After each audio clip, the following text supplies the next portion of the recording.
हम लोगों ने बहुत ही पुरानी कहावत एक सुनी है। हमारे बाप दादा बोलते गए थे कि घर का चोर अच्छा है बाहर के साहूकार से। ये चीज हम लोगों को अब समझ में आई कि वाकई में उनकी जो कहावत थी वो बहुत अच्छी थी। ये चीज को हमको भी समझना चाहिए, क्योंकि हम जब से जो ये बाहर का साहूकार चुन के आया, इसको हम देख रहे हैं कि ये शहर में क्या कर रहे हैं। ये सिर्फ लूट मार का काम इनका चालू है। ये हर चीज में उंगली करते हैं और उसके बाद पता नहीं क्या होता है, कुछ थोड़ी होती है, क्या होता है क्या नहीं होता है, फिर उसको क्यों छोड़ देते हैं। तुम देखोगे इन्होंने कहा था कि मैं टोरेंट को बंद कराऊंगा, नहीं तो मैं दूसरी कोई कंपनी लाऊंगा।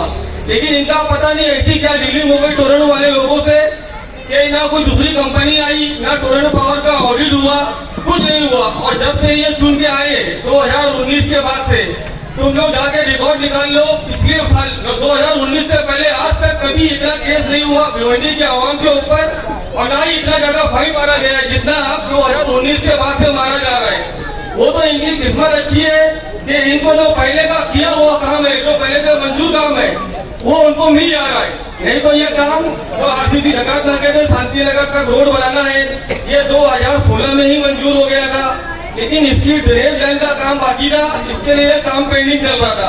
और जैसे ही इसका ड्रेनेज लाइन का काम खत्म हुआ, वो रोड का काम चालू हो गया। अगर ये एमएलए नहीं कोई लल्लू सिंह भी चुन के आता तो भी वो रोड का काम होता। अभी जैसे तुम ये रोड देखोगे, आरसीसी रोड का ये काम चालू हुआ तो एमएलए साहब यहाँ पे अपना दिमाग लगा रहे थे।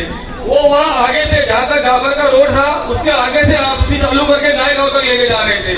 लेकिन उस मामले में यहाँ के जो स्थानीय नगर सेवक है 72, उन्होंने पूरी ताकत लगा दी और हम लोग मिलके इस रोड को वापिस से इसको घुमा के लाना पड़ा। हम लोग क्या चाहते थे कि यहाँ पे बहुत ज्यादा पॉपुलेशन है और आबादी बहुत ज्यादा है, उस पट्टे में इतनी आबादी नहीं है, तो यहाँ का रोड आरसीसी सलाउद्दीन तक बनना चाहिए। तो उसके लिए बहुत से लोगों ने पार्टनर की मदद भी करी थी, जैसे विलास पाटिल साहब हो गए, शोएब भाई हो गए, रुपेश मात्रे हो गया। इन लोगों ने सबने ठेकेदार को बुला के बताया कि तेरा जो वर्क ऑर्डर है, वर्क ऑर्डर में लिखा हुआ है कि सलाउद्दीन से नायगांव तेरे को जाना है, तो तेरे को काम सलाउद्दीन से शुरू करना है, जहाँ तक 600 मीटर जाएगा वहाँ पे तेरे को खत्म करना है। लेकिन उसमें आमदार साहब बहुत ज्यादा अंदर डाल रहे थे, होने नहीं दे रहे थे। लेकिन जो कायदा और जो कानून है वो किसी एमएलए का मोहताज नहीं है। इसके लिए रोड को इनको वापिस घुमा के यहाँ तक आना पड़ा। इसके लिए मैं मास्टर का बहुत बहुत शुक्रिया अदा करता हूँ, जो उसने इसकी बहुत मजबूत लड़ाई लड़ी, वो भी तुम्हारे लिए। मास्टर चाहता था कि ये रोड के लोगों को एक बार रोड मिल जाए, क्योंकि जो डामर का रोड था वो हर 4 साल और 2 साल में टूट के खराब हो जाता, उसके बाद ये आरसीसी बनता नहीं। और ऐसे बोलने को तो बहुत सी बातें हैं, लेकिन अभी जब इलेक्शन आएगा तुमको हर चीज का खुलासा किया जाएगा सबूत के साथ में कि भिवंडी शहर में कितना करप्शन हो रहा है। आज रोड की हालत देख लो, गटर देख लो, जैसा समझ में आ रहा है वैसा बना के थूक लगा के लोग चले जा रहे हैं।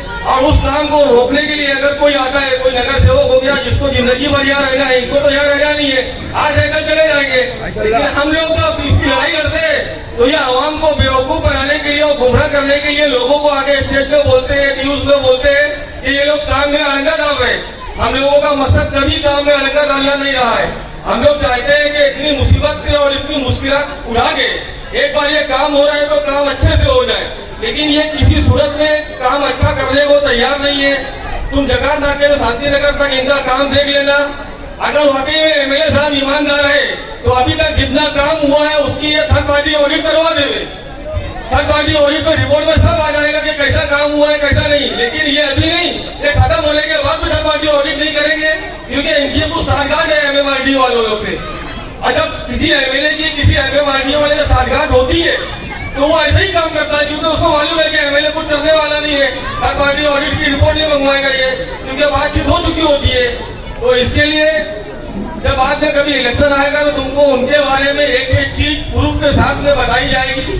अभी मैं इतना बोल के अपनी बात खत्म करता हूँ। इंशाअल्लाह पूरा प्रूफ जमा होगा और सब सबूत के साथ में तुमको दिखाया जाएगा। अस्सलाम वालेकुम। एक नंबर